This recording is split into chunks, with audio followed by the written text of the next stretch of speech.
In today's video, I will show you step by step how you can request a callback from a Wix.com employee on the live chat or an expert advisor. So the first thing that we need to do once we are on our Wix.com dashboard is we need to go to the top left hand corner, click on the help drop down menu, and then you want to go ahead and go over to the AI chatbot. Now what you need to type in is you want to type in an expert.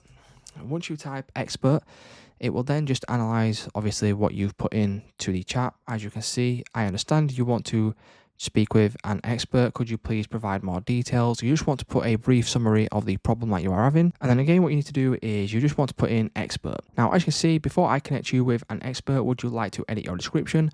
You can just go ahead and send this right here. And then once you do this, as you will notice, it will then come down and then it will allow you to now click on request a callback. Once you click on request a callback, an expert advisor will then call you within the next few hours. So it's just that simple, guys. That's how you can request a callback on Wix.com.